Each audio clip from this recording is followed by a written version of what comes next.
Good morning, Year 6. Welcome to today's English session, where we are going to be revising SPAG elements this week, okay, in preparation for some assessments that we've got coming up.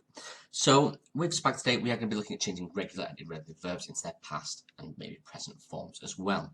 So then, what is a verb? Have a little think. What is a verb?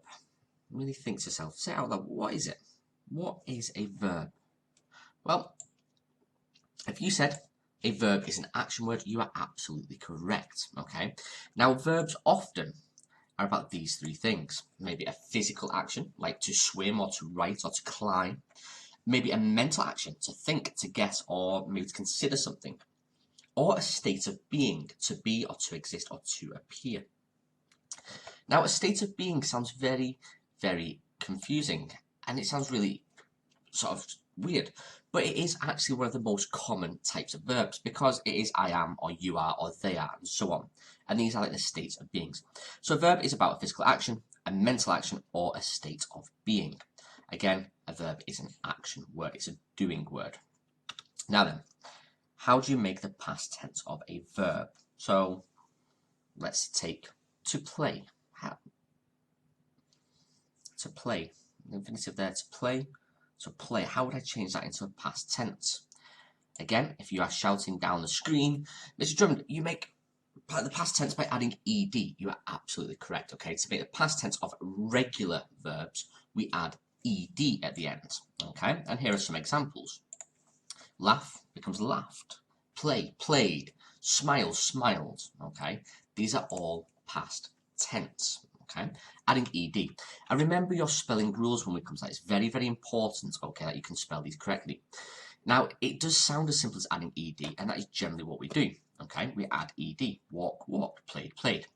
If the verb already ends in an e, like or move, well, the e is already there, so we just add a d. Now, it gets a little bit trickier when it comes to these two here. If the word ends a consonant and a y, like carry or study, we remove the y and change it to an I, and then we add ed. So you can see here, carry with a y becomes carried. Okay, study, there's an I there, becomes studied. We take away the y and add ied. Okay, I can see here.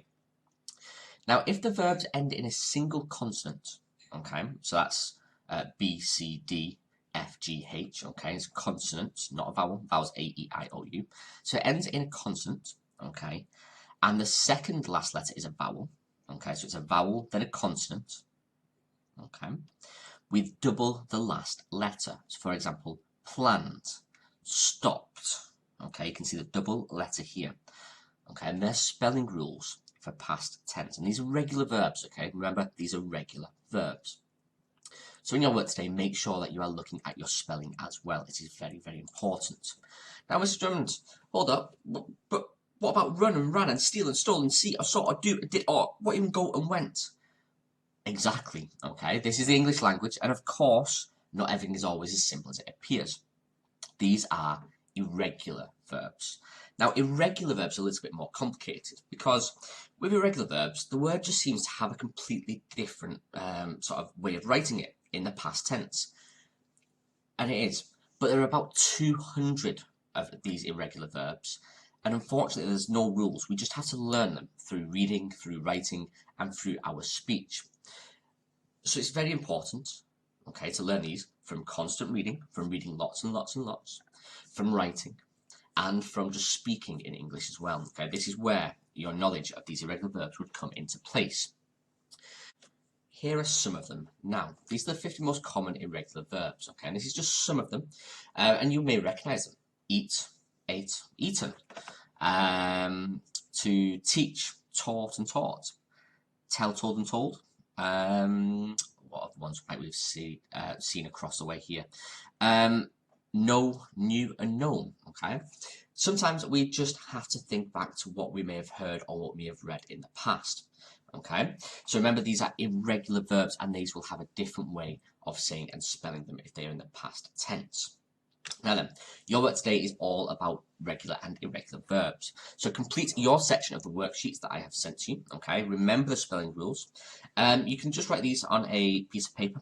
Make sure you read the questions very, very carefully Some of them will just ask you to write the new word. Other ones will ask you to write a letter next to them, or to even write a sentence. So please, please, please read the question carefully. This should be sent to me today before 4:30, but really it should be sent to me before 12 o'clock. Because your English is then finished, it's sent and it's done. Okay, so don't leave it to the last minute. As soon as you've finished, send your work across to me. Right, Year 6 will be talking a little bit more about this in our daily Skype sessions this morning. Otherwise, have a wonderful session and I will speak to you later. If you need me, do not hesitate to send me a message and I will phone you back as quickly as I can. Thank you very much, Year 6. Have a wonderful session. Goodbye.